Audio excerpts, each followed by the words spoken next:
এত বড় গণেশ। আমরা দুর্গা ঠাকুর বড় বড় দেখি, কিন্তু গণেশ ঠাকুর সাধারণত এত বড় গণেশ ঠাকুর দেখি না, আর এত সুন্দর।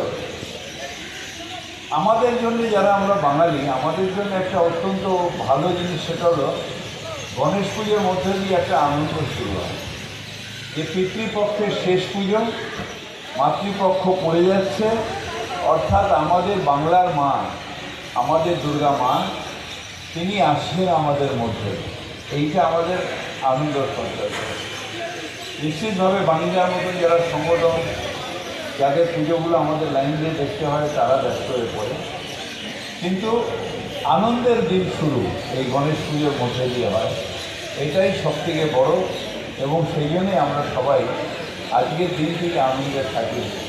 গণেশ হয়ে গেল, জয়পতি জয় গণপতি বাপ্পা মৌরিয়া, মঙ্গল মূর্তি।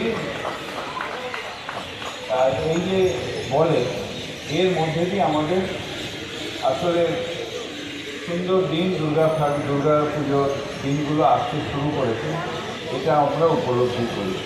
তাই আসুন সবাই মিলে আনন্দ করি, সমাজ মিলে হয়ে করি। এবার দেখে মনে হচ্ছে এটা যে এখানেও ফাংশন হবে, বড় বড় আর্টিস্ট আসবে। তাই আপনাদের আনন্দ দিতে পেরে যারা আয়োজন করেছেন তাদেরও ধন্যবাদ জানাই। আপনারা সবাই ভালো থাকুন, সবাইকে ভালো রাখুন।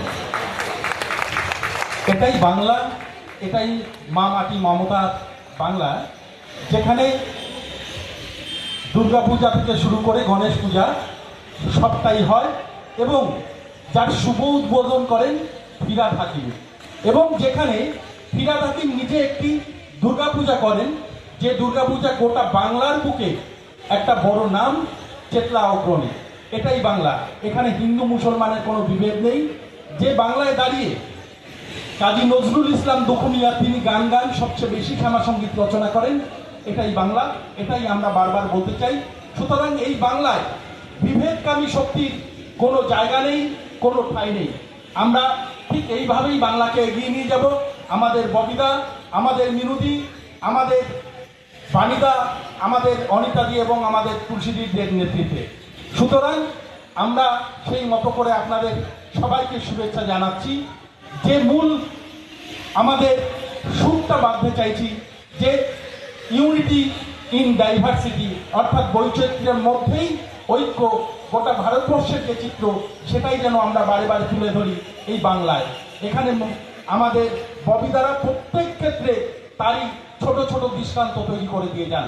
সুতরাং এই জায়গাটাকে আমাদের মনে রাখতে হবে, এই জায়গাটাকে আমাদের বলতে হবে, এই জায়গাটাকে ধরে নিয়ে আগামী দিনে আমাদের যে স্বপ্ন, মমতা ব্যানার্জির স্বপ্ন সোনার বাংলা, সেই সোনার বাংলার দিকে এগিয়ে নিয়ে যেতে হবে।